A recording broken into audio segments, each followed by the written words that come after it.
दर्शकवृन्द नमस्कार। कार्यक्रम कोभिड हटलाइनको नयाँ श्रृङ्खलामा यहाँहरू सम्पूर्णलाई हार्दिक स्वागत छ। म किशोर निरोला। दर्शकवृन्द, हामी यस कार्यक्रममा तपाईका विभिन्न समस्या गुनासा तिनको समाधानका लागि सम्बन्धित निकायसँग समन्वय गर्दै मध्यस्थकर्ताको भूमिका निर्वाह गर्दै आएका छौँ र हामी हरेक दिन आइतबारदेखि शुक्रबारसम्म 12:30 बजे, शनिबारको दिन 11:30 बजे यो कार्यक्रम लिएर उपस्थित हुने गरेका छौँ। दर्शकवृन्द, सरकारले कोरोना भाइरस विरुद्धको भ्याक्सिन खरिद गर्न 70 अर्ब रुपियाँ लाग्ने आकलन गरेको छ। यो सँगै भ्याक्सिन खरिदको प्रक्रिया अगाडि बढेको छ। संस्कृति, पर्यटन तथा नागरिक उड्डयन मन्त्रालयले पर्यटकीय गतिविधि हुने सबै क्षेत्रहरू खुला गर्ने निर्णय गरेसँगै पर्यटक भित्राउनलाई स्थानीय तहहरूले विभिन्न प्रयासहरू पनि सुरु गरेका छन्। तर यो विषयमा भिडभाड बढेको भन्दै हामीलाई केही गुनासोहरू पनि प्राप्त भएको छ। काठमाडौँ महानगरपालिकाले आजदेखि लागू हुने गरी निःशुल्क PCR परीक्षणका लागि स्वाब सङ्कलन गर्ने भएको छ। नेपाल सरकारले तोकेको मापदण्डभित्र पर्ने व्यक्तिको निःशुल्क PCR परीक्षण गर्नका लागि स्वाब सङ्कलन गर्ने कार्य सुरु गरिएको हो। अन्य विविध विषयमा पनि हामीलाई जिज्ञासा र गुनासाहरू प्राप्त भएका छन्। कार्यक्रममा प्रवेश गर्नुभन्दा अगाडि तपाईँले सम्पर्क र गुनासो गर्ने सम्पर्क माध्यमहरू यति बेला प्रस्तुत गर्दैछौँ। कार्यक्रम कोभिड हटलाइनमा कोरोना भाइरस कोभिड-19 का कारण सिर्जना भएका विभिन्न समस्या वा गुनासो राख्नका लागि सम्पर्क माध्यमहरू: फोन, SMS र भाइबरका लागि 98 427 49 075, Facebook NTV response, email ntvcovid19response@gmail.com। दर्शकवृन्द, काठमाडौँ महानगरपालिकाले आजबाट लागू हुने गरी निःशुल्क PCR परीक्षण प्रक्रिया सुरु गरेको छ।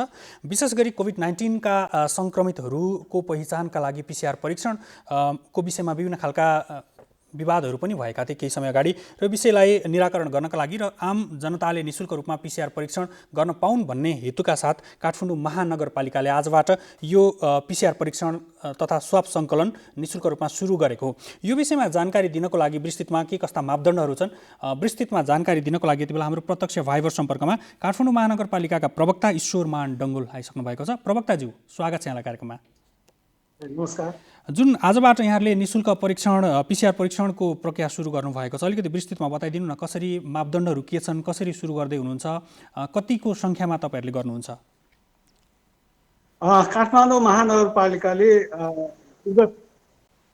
देखिँदै यो कन्ट्याक्ट ट्रेसिङ चाहिँ महानगरले गरिरहेको छ र अहिलेको सन्दर्भमा आज चाहिँ सङ्क्रमित वृद्धि दर चाहिँ वृद्धि भइरहेको अवस्थामा महानगरपालिकाले अझ विशेष चाहिँ सेवा चाहिँ उपलब्ध गराउने भनेर आधै मात्र एउटा नासको डिजाइनमा एउटा चाहिँ हामीले चाहिँ एउटा मोबाइल यो चाहिँ मोबाइल PCR सङ्कलन चाहिँ एउटा मोबाइल भ्यान चाहिँ हामीले चाहिँ आधै मात्र शुभारम्भ गरेको छ र जसको चाहिँ के भन्दाखेरि जो यस्तो नागरिक, जो अपाङ्ग, जो अशक्त, जो दिव्य रोगी छ, जो चाहिँ के भन्दाखेरि PCR सङ्कलन केन्द्रसम्म आउन उहाँहरू सक्दैन, उहाँहरूको लागि चाहिँ हामीले त्यो डोर टु डोर सेवा दिने भनेर भर्खरै मात्र चाहिँ हाम्रो मेयरज्यूले चाहिँ शुभारम्भ गर्नु भएको छ। र त्यस्तै गरेर चाहिँ महानगरभित्र जो चाहिँ जो सङ्क्रमितसँग चाहिँ डाइरेक्ट टचमा रहेका सङ्क्रमितसँग चाहिँ घुलमिल भएका व्यक्तिहरूलाई चाहिँ हामीले चाहिँ PCR टेस्ट गर्ने भनेर चाहिँ पनि चाहिँ सुरु गरेका छौँ र यो आजबाट चाहिँ निरन्तर चाहिँ अगाडि बढ्छ। जस्तो यो मोबाइल टोलीको विषयमा जुन अहिले भर्खरै मेयर साहबले उद्घाटन गर्नु पनि भएको छ, त्यो चाहिँ कस्तो व्यक्तिगत रूपमा घरमै गएर गरिन्छ कि कुनै त्यहाँ त्यस्तो वातावरण सिर्जना गरिन्छ, के गरेर व्यवस्थापन हुन्छ यो बाटो?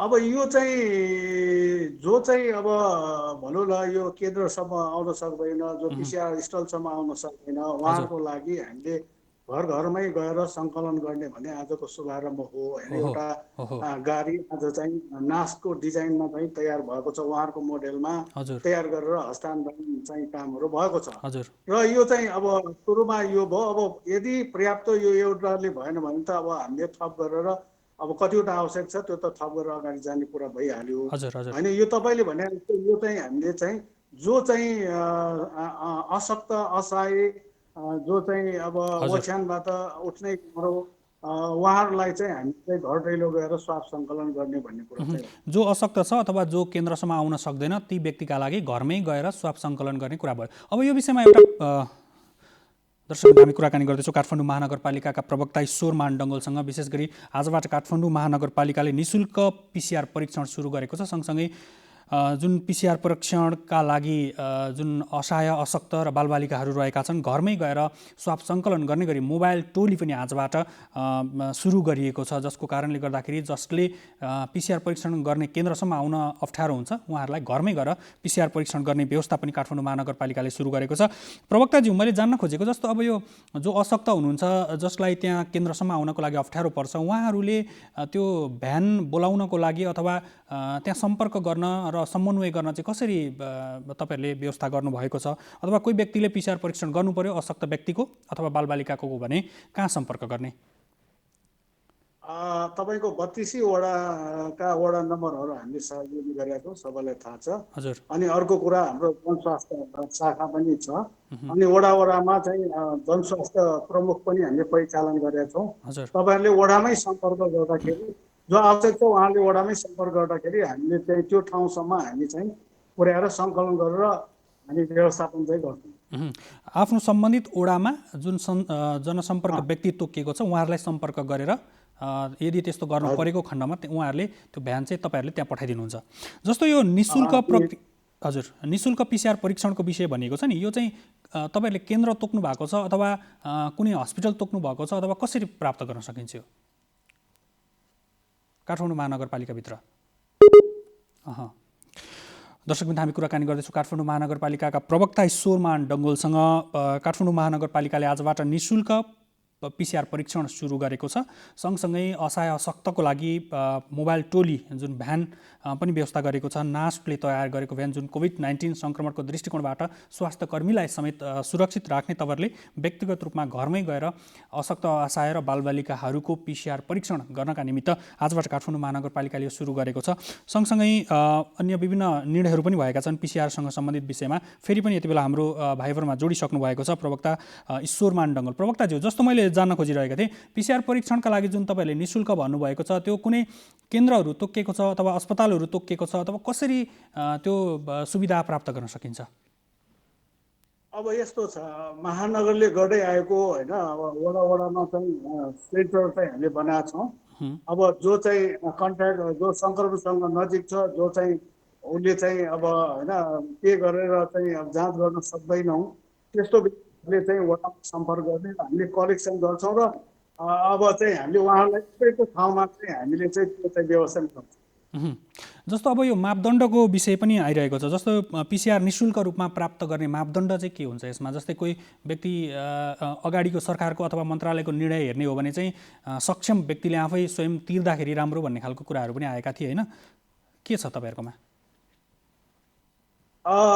महानगरको भनाइ चाहिँ अब आवश्यकतालाई हेरेर चाहिँ हामी सबैलाई गर्नुपर्छ भन्ने नै छ होइन। हजुर हजुर। त्यसकारण जसलाई आवश्यकता छ र जसलाई गर्नुपर्ने हो त्यो चाहिँ वडामा सम्पर्क गर्यो भने हामी। अनि त्यसको जस्तै मापदण्डको विषयमा चाहिँ विभिन्न कागजपत्रहरू आवश्यक पर्ने अथवा त्यसमा चाहिँ भेरिफाइडका विषयहरू हुनसक्छ नि त्यहाँ, जस्तै गरिब हो कि अथवा असहाय अशक्त हो कि भन्ने खालको कुराहरू चाहिँ त्यहाँ कागजपत्र हुन्छ कि स्वयं घोषणा गरिसक्दाखेरिको अवस्थामा उहाँले त्यो सुविधा प्राप्त होइन, स्वयं घोषणा गरेर नै जो चाहिँ के भन्दाखेरि मेरो फलाना भएको छ र म फलानासँग चाहिँ डाइरेक्ट सम्पर्कमा छु, यस कारणले मेरो यो लक्षण देखा पर्दैछ, मेरो इमिडिएटली चाहिँ मेरो चेक गराउनु पर्छ भन्यो भने त्यस्तो चाहिँ आयो भने हामी सबैले गरायौँ। जस्तो अब काठमाडौँ महानगरपालिकामा जुन काठमाडौँ पछिल्लो समय हटस्पटको रूपमा पनि कोभिड-19 को दृष्टिकोणबाट विकास भइरहेको छ, अब यो व्यवस्थापनको अन्य समग्र पाटोहरूलाई तपाईँ कसरी अगाडि बढ्दै हुनुहुन्छ अन्त्यमा? होइन, हामीले चाहिँ पहिलो त अब चाहिँ के भन्दा जनचेतना नै हो होइन, ममा नबनिकन यो चाहिँ नियन्त्रण हुन गाह्रो नै हुन्छ। त्यसकारण चाहिँ जुन चाहिँ जनस्वास्थ्य मापदण्ड छ त्यो चाहिँ अब सबैले पालना गर्नुपर्छ भनेर हामीले आह्वान गरिरहेछौँ, माइकिङ गरिरहेछौँ र अब महानगरभित्रका सबै वडाले चाहिँ अब यो चाहिँ मास्क वितरण गर्नेदेखि लिएर होइन, अब चाहिँ त्यो चाहिँ सङ्क्रमणलाई भेट्नेदेखि लिएर चेतना जगाउनेदेखि लिएर सबै महानगरले चाहिँ गरेको अवस्था छ होइन। अब मुख्य कुरो त यो चाहिँ के भन्दा मैले भने रोग आफै आउने होइन, अब व्यक्तिले लिएर आउने हो। त्यसकारण चाहिँ व्यक्ति सजग रहनु पर्यो। अहिले चाहिँ अब झनै भोज भटेरको कुराहरू अहिले गरिरहेछन्, कमसेकम चाहिँ आवश्यक वस्तुहरू मात्र भेटघाट गर्ने, आवश्यक व्यक्तिहरू मात्र गर्ने र अनावश्यक व्यक्तिहरूलाई चाहिँ नदाख्ने होइन। त्यसरी चाहिँ अब आफैले मम भनेर नै गर्नुपर्छ, अब अरूले नै गरिदियोस् र यो सरकारले नै सबै कुराहरू गर्छ भन्ने कुरा होइन। यो त के भन्दा व्यक्तिले भित्याउने रोग भएको कारणले व्यक्ति पनि सजग रहनु पर्यो, आवश्यकता पर्यो भने त अब चाहिँ स्थानीय सरकार नेपाल सरकार त सहयोग गरेकै अवस्था छ। मुख्य कुरो त अब मैले भने म भनेर नै अगाडि बढ्नुपर्ने अवस्था छ। यो नबनिकन नियन्त्रण हुन गाह्रो पनि छ। हुन्छ प्रवक्ताज्यू, यहाँको यो महत्त्वपूर्ण समय र जानकारीको लागि धेरै धेरै धन्यवाद। हस् धन्यवाद यहाँलाई। दर्शकबिन्दु हुनुहुन्थ्यो काठमाडौँ महानगरपालिकाका प्रवक्ता ईश्वरमान डङ्गोल। विशेष गरी काठमाडौँ महानगरपालिकाले आजबाट लागू हुने गरी काठमाडौँ उपत्यकामा निःशुल्क PCR परीक्षण सुरु गरेको छ। सँगसँगै असहाय अशक्त र बालबालिकाको लागि PCR परीक्षणका निमित्त एउटा मोबाइल टोली पनि परिचालन गरेको छ, जुन भ्यान मार्फत अशक्त असहाय र बालबालिकाको घरमै पुगेर स्वाब सङ्कलन गर्ने व्यवस्थापनको पाटो पनि आजबाट काठमाडौँ महानगरपालिकाले सुरु गरेको छ, जसको कारणले गर्दाखेरि जुन केही हदसम्म कन्ट्र्याक्ट ट्रेसिङमा परेका र कोभिड-19 नियन्त्रणको लागि पनि एउटा महत्त्वपूर्ण कदम हुन सक्छ भन्ने पनि विश्वास व्यक्त गरिएको छ। र प्रवक्ताज्यूले भनेअनुसार नै हामीले व्यक्तिगत रूपमा नै सतर्क हुनुपर्ने स्थिति यति बेला छ। कोभिड-19 सङ्क्रमण रोक्नका लागि व्यक्तिगत प्रयास निकै महत्त्वपूर्ण छ। मास्क र सेनिटाइजरको प्रयोग अनिवार्य जस्तै बनेको छ। दर्शकबिन्दु, अर्को विषयतर्फ दर्शकबिन्दुहरूलाई जोड्न चाहन्छु र म दोलखातर्फ जोड्न चाहन्छु। दोलखाको बैतेश्वर गाउँपालिका तर्फ दर्शकबिन्दुहरूलाई जोड्न चाहन्छु र विशेष गरी कोभिड-19 व्यवस्थापनको पाटोमा विभिन्न खालका जिज्ञासाहरू पनि हामीलाई प्राप्त भएका छन्। सँगसँगै संस्कृति पर्यटन तथा नागरिक उड्डयन मन्त्रालयले पर्यटकीय गतिविधि सञ्चालन गर्न, देशैभरका पर्यटकीय स्थलहरू सञ्चालन गर्नको लागि खुला गर्ने निर्णय गरेसँगै विभिन्न खालका जिज्ञासाहरू पनि आएका छन् र कतिपय ठाउँमा व्यक्तिहरूको जमघट बढेको र कोभिड-19 सङ्क्रमणको दृष्टिकोणबाट त्यहाँ चाहिँ सङ्क्रमण बढ्न सक्ने भनेर पनि हामीलाई जिज्ञासा र गुनासोहरू पनि प्राप्त भएको थियो। त्यो विषयमा पनि कुराकानी गर्दैछौँ र यति बेला दोलखातर्फ दर्शकवृन्दहरूलाई जोड्न चाहन्छु र यति बेला हाम्रो प्रत्यक्ष भाइबर सम्पर्कमा दोलखाको बैतेश्वर गाउँपालिकाका उपाध्यक्ष रविचन्द्र आचार्य आइसक्नु भएको छ। उपाध्यक्षज्यू, स्वागत छ यहाँलाई कार्यक्रममा। हजुर, नमस्कार सर। पछिल्लो कोभिड-19 को स्थिति के छ तपाईँको गाउँपालिकामा? विश्वव्यापी कोभिड-19 कोरोना भाइरसको जुन प्रकोप भए जस्तै बैतेश्वर गाउँपालिकामा त्यसको प्रभाव रह्यो। तर बैतेश्वर गाउँपालिकाले स्वास्थ्य मापदण्ड अपनाएर तत्कालै हाम्रो भूगोल सानो भएको कारणले गर्दा हामी सबै 8वटै वडा कार्यालय गयौँ अनि 5वटै स्वास्थ्य केन्द्र अस्पताल बैतेश्वर अस्पतालमा पनि हामीले कार्यक्रम राखेर प्रचार प्रसार गरौँ ताकि हाम्रा समुदायलाई चाहिँ स्वास्थ्य मापदण्ड अपनाउनुहोस्, कोरोना खास केही पनि होइन, यसलाई चाहिँ हामी निगरानी गर्न सक्छौँ, यसलाई चाहिँ हामी निर्मूल पार्नको निम्ति हामी स्वास्थ्य मापदण्ड अपनाउँछौँ भनेर हामीले माइकिङ गऱ्यौँ। हामी सहर बजार टोलमा पुगेको कारणले गर्दा बैतेश्वर गाउँपालिकामा त्यति बेला हामीले 105 जना व्यक्तिहरूलाई चाहिँ अब हामीले भनौँ न क्वारेन्टाइनमा राखेका थियौँ। क्वारेन्टाइनमा राख्ने साथीहरूलाई पनि हामीले प्रचार प्रसार गऱ्यौँ र अनि हामीले त्यस पछाडि PCR गर्दा 60 जना PCR गर्दाखेरि चाहिँ 6 जनालाई पोजिटिभ आएको थियो। पोजिटिभ आएकोलाई पनि हतोत्साही नहुनुहोस् भनेर भन्यौँ हामीले। उहाँहरूलाई चरीकोटमा उपचार गर्न लग्यो। 6 जना मध्ये 1 जना महिलाको चाहिँ मृत्यु भयो। अहिले चाहिँ बैतेश्वर गाउँपालिकामा कोरोना को त्यस्तो पोजिटिभ चाहिँ आएको छैन। पक्कै पनि यो एकदमै सुखद खबर पनि हो हाम्रो लागि। तपाईँहरूको जुन व्यवस्थापनको पाटोको कारणले गर्दाखेरि अब हामीले छिटै नै कोभिड-19बाट देशलाई नै यसरी नै सुरक्षित राख्नुपर्ने हुन्छ र विशेष गरी अब अहिले त त्यहाँ कोभिड-19 छैन, एउटा उदाहरण पनि बन्न सक्छ अरू स्थानीय तहहरूको लागि। यो ग्रामीण भेगमा चाहिँ विशेष गरी सुरक्षाका मापदण्डहरू चाहिँ अलिकति दूरी कायमै नै छ, घरहरू परपर छन् भन्ने हिसाबले पनि त्यति धेरै चाहिँ मास्क सेनिटाइजरको प्रयोग अथवा त्यो भौतिक दूरीहरू पनि त्यति कायम गरिएको पाइँदैन। हामीले पनि कतिपय जिल्लाहरू भिजिट गर्दाखेरि त्यस्तो खालको समस्याहरू देख्यौँ। तपाईँकोमा चाहिँ के छ यो? बैतेश्वर गाउँपालिका जिल्लाकै सानो मध्ये अर्थात् 80.41 वर्ग किलोमिटर क्षेत्रफल रहेको पालिका हो। यसमा चाहिँ झन्डै 19,400 जनसङ्ख्या छन्। हाम्रो त्यस्तो चाहिँ दुर्गम ठाउँ नभएको कारणले गर्दा हामी प्रत्येक टोलमा चाहिँ पुग्यौँ। बैतेश्वर गाउँपालिकामा एउटा बैतेश्वर अस्पताल छ, 5वटा स्वास्थ्य केन्द्र छन्, अनि प्रसुति गृह 5वटा छन्, अनि सामुदायिक स्वास्थ्य एकाइ 3वटा छन्। यी सबै ठाउँमा हामी पुगेर चाहिँ मास्क सेनिटाइजर औषधि सिटामोन लगायत स्वास्थ्य मापदण्ड अपनाउनको निम्ति हामीले चाहिँ धेरै प्रचार प्रसार गऱ्यौँ। त्यसकारण पनि हामी चाहिँ सफल भएका छौँ। बैतेश्वर गाउँपालिकामा आजसम्ममा एउटा पनि कोरोना सङ्क्रमण भएको चाहिँ छैन। जस्तो यो भनिरहँदाखेरि जनचेतना चाहिँ कोभिड-19बाट बच्नका निमित्त सबैभन्दा राम्रो र अचुक उपाय रहेछ भन्ने कुरा चाहिँ यहाँहरूको अनुभव पनि रह्यो होइन त? हजुर, हाम्रो अनुभव त्यही रह्यो। अनि हामीले बैतेश्वर गाउँपालिकाको कार्यालय चाहिँ हामी सामाजिक दूरी कायम गरेर अथवा भौतिक दूरी कायम गरेर बाहिर हात धुने व्यवस्थापन गरेर प्रत्येक वडामा हाम्रो 8वटा वडा छन्, वडा कार्यालयमा पनि हामी सतर्क अपनायौँ। हाम्रा विभिन्न किसिमका संस्थाको विशेष गरेर सहकारी कार्यालय विद्यालयहरूमा पनि यो चाहिँ सुरक्षा मापदण्ड अपनाउन चाहिँ आग्रह गर्यौँ। त्यसकारण पनि हामीलाई चाहिँ कोरोना संक्रमण नभएको चाहिँ हामीलाई अनुभव भएको छ। जस्तो अब यहाँले विद्यालयको विषय उठाउनु, विद्यालय पनि सञ्चालन भइरहेको छ त्यहाँ? आजबाट खोल्ने अब त्यो चाहिँ भौतिक दूरी कायम गर्दै मास्क सेनिटाइजरको व्यवस्था गर्दै साबुन पानीको व्यवस्थापन गर्नु र तहगत रूपमा प्रावि निमावि माविको विद्यालय खोल्न भनेर हामीले निर्देश गरेका छौँ। बैतेश्वर गाउँपालिकाको गाउँ शिक्षा समितिले निर्णय गरिसकेका छ।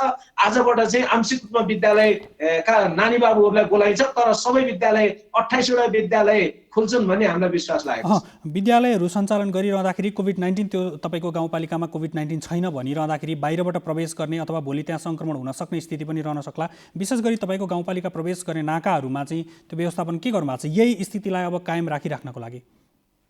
त्यो वडा कार्यालयलाई हामीले जिम्मा लागेका छौँ। विशेष गरेर हाम्रो प्रवेश गर्ने वडा नम्बर 6 र वडा नम्बर 4 मा बाहिरबाट प्रवेश गर्ने ठाउँ छ। त्यहाँका वडा कार्यालयका साथीहरू सतर्क हुनुहुन्छ र हामीले त्यसको लागि पनि अब केही गरी कोरोना संक्रमणलाई प्रभाव नहोस् भनेर हामीले कोरोना कोष पनि गत वर्ष 50 लाख छुट्याएका थियौँ। त्यसमध्ये 35 लाख चाहिँ खर्च भयो, किनभने हामीले 14 ठाउँमा क्वारेन्टाइनको व्यवस्थापन गरेका थियौँ, 105वटा बेडहरू व्यवस्थापन गरेका थियौँ। अनि त्यसकारण हामीले चाहिँ त्यसमा केही खर्च गर्यौँ भनेदेखि केही काठमाडौँबाट चाहिँ अब व्यक्तिहरूलाई मोटर रिजर्भ गरेर ल्याउनु पर्दा 35 लाख खर्च भयो। गत वर्षको 15 लाख रुपियाँ बाँकी छ भने यो वर्ष पनि हामी 20 लाख छुट्याएका छौँ भने 2टा एम्बुलेन्स स्ट्यान्ड बाई रहेका छन्। हामीले एम्बुलेन्सको लागि पनि छुट्टै कोष 10 लाख रुपियाँ चाहिँ कोष राखेका छौँ र त्यस्ता कतिपय कोरोना संक्रमण भएका व्यक्तिहरू पोजिटिभ आएछ भने मोनो परामर्श तालिम पनि दिने भनेर नीति तथा कार्यक्रममै राखेका थियौँ भने हामीले बजेट पनि छुट्याएका छौँ। त्यस्ता व्यक्तिहरूलाई चाहिँ मोनो परामर्श तालिम पनि दिने व्यवस्था चाहिँ हामीले गरेका छौँ। हुन्छ उपाध्यक्षज्यू, यहाँको यो महत्त्वपूर्ण समय र यहाँहरूले जुन गरिराख्नु भएको प्रयास जुन आम स्थानीय तहहरूको लागि चाहिँ निकै उदाहरणीय पनि बन्न सक्छ। यो महत्त्वपूर्ण समय र जानकारीको लागि धेरै धेरै धन्यवाद। बैतेश्वर गाउँपालिकाका सम्पूर्ण दाजुभाइ दिदीबहिनीहरूलाई कोरोना महामारीको रूपमा नलिएर यसलाई सामान्य रोगको रूपमा लिन र सामाजिक सतर्कता कायम गर्दै हाम्रो चाहिँ स्वास्थ्य सुरक्षा मापदण्ड अपनाउनको निम्ति सम्पूर्ण बैतेश्वरवासी दाजुभाइ दिदीबहिनीलाई हार्दिक आग्रह गर्दछु। धन्यवाद। दर्शकबिन्दु उहाँ हुनुहुन्थ्यो दोलखा स्थित बैतेश्वर गाउँपालिकाका उपाध्यक्ष रविचन्द्र आचार्य। विशेष गरी त्यहाँ कोभिड-19 को सङ्क्रमणबाट हामीले यो विषय किन पनि उठाएका भने हामीले बारम्बार भन्दै आएका छौँ व्यक्तिगत सतर्कता कोभिड-19बाट बच्नका निमित्त सबैभन्दा अचुक उपाय हो मास्कको प्रयोग, सेनिटाइजरको प्रयोग र डिस्टेन्स मेन्टेन जुन हामीले भन्दै आएका छौँ। यति मात्र गर्न सके पनि कोभिड-19बाट बच्न सकिन्छ, जुन बैतेश्वर गाउँपालिकाले गर्दै आएको छ र आजको दिनमा 0 कोभिड-19 रहेको छ, जसको कारणले गर्दाखेरि सबै सेवा प्रवाहका विषयहरू त्यहाँ मजाले चलेका छन्, स्वतस्फूर्त रूपमा चलेका छन्। विद्यालय पनि सञ्चालन हुने स्थितिमा पुगेको छ। यसरी नै हामीले आम रूपमा देशभर नै यो उदाहरणीय कार्यलाई हामीले अन्य ठाउँमा पनि परिचालन गर्न र अवलम्बन गर्न जरुरी देखिन्छ। अर्को विषयतर्फ हामी प्रवेश गर्दैछौँ, जुन पर्यटकीय क्षेत्रको विषयमा मन्त्रालयले गरेको निर्णय र यसमा आएका केही जिज्ञासा र गुनासाहरू पनि रहेका छन्। त्यसमा प्रवेश गर्नुभन्दा अगाडि एउटा महत्त्वपूर्ण सन्देश यति बेला तपाईँलाई प्रस्तुत गर्दैछौँ। यदि कुनै व्यक्तिलाई सङ्क्रमण भएको छ र रुगाखोकी वा श्वास प्रश्वास सम्बन्धी रोग लागेको छ भने खोक्दा, हाच्चो गर्दा, बोल्दा निस्किने साना साना कणलाई रोक्ने काम मास्कले गर्दछ। त्यसैले मास्कको उचित प्रयोगले कोभिड-19 को सङ्क्रमणबाट धेरै हदसम्म बच्न सकिन्छ। मास्कको प्रयोग गर्दा ध्यान दिनुपर्ने कुराहरू: मास्क लगाउनु अघि मिची कम्तीमा 20 सेकेन्ड साबुन पानीले हात धुने वा सेनिटाइजरको प्रयोग गर्ने। मास्क च्यातिएको छ कि छैन वा सफा छ कि छैन जाँच गर्ने। मास्क खुकुलो छ र छेउबाट हावा छिरेको छ भने त्यसले काम गर्दैन। त्यसैले मास्क लगाउँदा डोरीमा समाई अनुहारमा टम्म मिल्ने गरी लगाउने। मास्क लगाउँदा नाक, मुख र चिउँडो ढाकिने गरी लगाउने। मास्कको रङ्गीन भागलाई बाहिर पारेर लगाउने। युज एन्ड थ्रो नाम दिएको मास्क डिस्पोजेबल भएकाले यसलाई एकपटक प्रयोग गरेपछि पुनः प्रयोग नगर्ने। डिस्पोजेबल मास्क धोएर सुकाएर र उल्टो फेरेर नलगाउने, सकभर मास्कलाई हातले नछुने, लगाउँदा र फुकाल्दा डोरी मात्र प्रयोग गर्ने, एक अर्काबाट कम्तीमा 2 मिटर टाढा बसौँ, घरबाट बाहिर जाँदा अनिवार्य मास्क लगाऊ। दर्शकवृन्द, हामी बारम्बार भन्दै आएका छौँ कोभिड-19बाट बच्नका निमित्त मास्कको अनिवार्य प्रयोग यही नै हो यति बेला, र अचुक औषधि पनि यही नै रहेको छ। यो मास्कको अनिवार्य प्रयोग गर्न सकेको खण्डमा कोभिड-19बाट बच्न पक्कै सकिन्छ। यति बेला म इलामतर्फ दर्शकवृन्दहरूलाई जोड्न चाहन्छु। इलामको सूर्योदय नगरपालिकाकी उपमेयर दुर्गादेवी भट्टराई यति बेला हाम्रो प्रत्यक्ष भाइबर सम्पर्कमा आइसक्नु भएको छ। संस्कृति पर्यटन तथा नागरिक उड्डयन मन्त्रालयले पर्यटकीय क्षेत्रहरू सबै खुला गर्ने निर्णय गरेसँगै कतिपय पर्यटकीय क्षेत्रमा भिडभाडहरू पनि लागेका छन् र व्यवस्थापनको पाटोमा स्थानीय तहहरूले विभिन्न काम पनि गरिरहेका छन्। इलामको सूर्योदय नगरपालिकामा यो विषयमा के कसरी काम भइरहेको छ? उपमेयरज्यू, स्वागत छ यहाँलाई कार्यक्रममा। धन्यवाद। जुन संस्कृति पर्यटन तथा नागरिक उड्डयन मन्त्रालयले देशभरका पर्यटकीय गतिविधिहरू सबै खुला गर्ने निर्णय गरेसँगै सूर्योदय नगरपालिका इलामको यो आफैमा पनि एउटा पर्यटकीय पूर्वको नगरीको रूपमा पनि रहेको छ। तपाईँहरूले यो पाटोलाई कसरी व्यवस्थापन गर्दै हुनुहुन्छ? धन्यवाद। सूर्योदय नगरपालिका आफैमा पनि पर्यटकीय नगरी, यो पर्यटन क्षेत्र पनि हो र यस नगरपालिकामा अहिले चाहिँ पर्यटकहरू, आन्तरिक पर्यटकहरू आउने चाहिँ क्रम जारी नै छ र अहिले यो चाहिँ पर्यटकीय क्षेत्रहरूलाई विशेष गरेर व्यवस्थापन गर्नको निम्ति नगरपालिकाले केही मापदण्डहरू तयार गरेको छ। पर्यटकीय क्षेत्रहरूमा चाहिँ पर्यटकहरू छिर्दाखेरि अनिवार्य रूपमा मास्क प्रयोग गर्ने, अलिकति सामाजिक दूरी कायम राख्ने जस्ता चाहिँ सवालहरूमा र होमस्टे होटलहरूलाई पनि चाहिँ निर्देशन जारी गरेको छ र केही मापदण्डहरू तयार गरेको छ र होमस्टे होटलहरूले चाहिँ ती मापदण्डहरू, सुरक्षाका मापदण्डहरू अपनाएर चाहिँ पर्यटकहरूलाई चाहिँ सेवा दिने काममा लागिरहेको अवस्था छ। जुन कतिपय पर्यटकीय क्षेत्रहरूमा चाहिँ अलिकति बढी भिडभाड भएको यहाँहरूले मापदण्ड सार्वजनिक त गरिसक्नु भएको छ, तर पनि त्यहाँ चाहिँ भिडभाड भएका र सामाजिक दूरी पनि कायम नगरिएका, रातिको समयमा अलिक बढी होहल्ला भएका भन्ने खालका गुनासोहरू पनि हामीलाई प्राप्त भएका थिए। त्यो पाटोलाई कसरी गर्न सकिन्छ होला? विशेष गरेर सूर्योदय नगरपालिकाको एउटा चिनारी, सूर्योदय नगरपालिकाको श्रीअन्तुबाट चाहिँ सूर्योदयको अवलोकन गर्ने चाहिँ यहाँको एउटा चाहिँ प्रचलन पनि छ र धेरै पर्यटकहरू विशेष गरेर सूर्योदय अवलोकन गर्न आउनुहुन्छ। त्यो समयमा सूर्योदयको अवलोकन गर्ने समयमा यी हामीले अपनाएका मापदण्डहरू सबै चाहिँ कार्यान्वयन हुने कुरा निकै गाह्रो छ। सामाजिक दूरी चाहिँ कार्यान्वयन गर्ने कुरा निकै गाह्रो छ। तथापि हामीले चाहिँ बेला बेलामा हरेक समयमा चाहिँ माइकिङ गर्ने, पर्यटकहरूलाई सजग गराउने र मास्क अनिवार्य रूपमा मास्क प्रयोग गरेर मात्रै चाहिँ आनन्द चाहिँ लिनुहोस् अथवा चाहिँ सूर्योदयको अवलोकन गर्नुहोस्, अन्य कामकाजहरू गर्नुहोस् भनेर हामीले बेला बेलामा चाहिँ उहाँहरूलाई चाहिँ सुझाव दिने अथवा निर्देशन गर्ने कामहरू चाहिँ नगरपालिकाले निरन्तर रूपमा गरिरहेको अवस्था छ। अब सूर्योदय नगरपालिकामा विद्यालयहरू पनि सञ्चालनमा आएका छन् होइन पछिल्लो समय। जुन हामीले केही उदाहरणहरू हेर्ने हो भने कतिपय स्थानीय तहमा चाहिँ कोभिड-19 सङ्क्रमण बालबालिकामा पनि भएको कुराहरू आएका छन्। अब यो पाटोलाई विद्यालय त हामीले सञ्चालन त गर्नै पर्छ, तर त्यसमा ती मापदण्डहरू कसरी पालना गरिएका छन् र विद्यालयहरू कसरी स्वतस्फूर्त रूपमा चलेका छन्?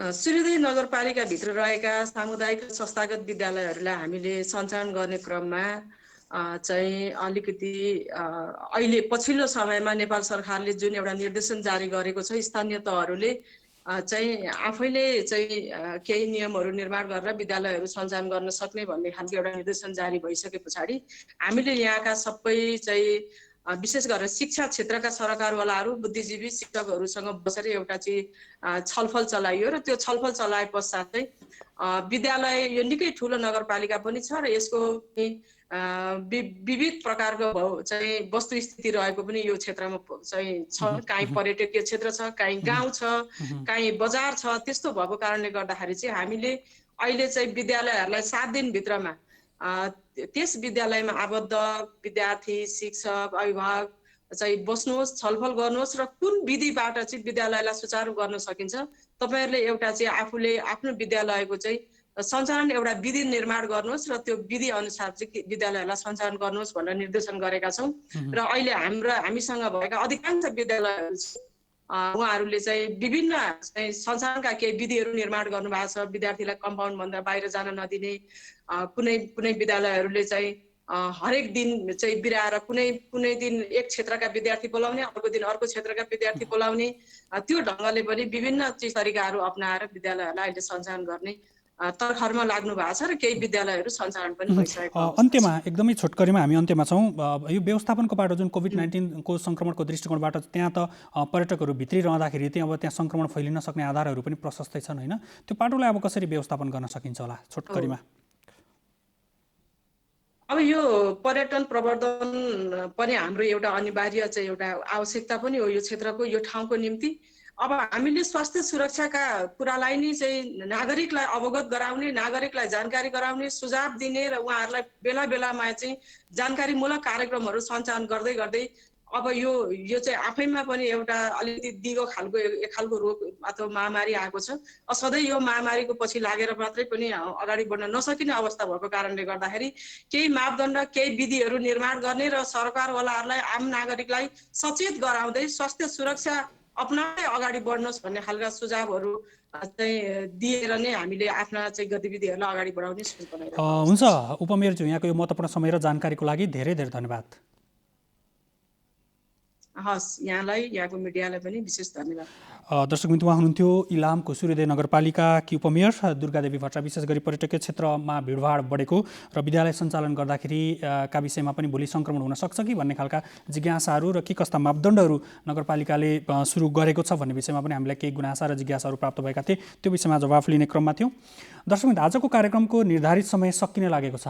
कार्यक्रमबाट बिदा लिनुभन्दा अगाडि तपाईँले सम्पर्क गुनासो गर्ने सम्पर्क माध्यमहरू यति बेला प्रस्तुत गर्दैछौँ। कार्यक्रम कोभिड हटलाइनमा कोरोना भाइरस कोभिड-19 का कारण सिर्जना भएका विभिन्न समस्या वा गुनासो राख्नका लागि सम्पर्क माध्यमहरू: फोन, एसएमएस र भाइबरका लागि 98 427 49 075, Facebook NTV response, email ntvcovid19response@gmail.com।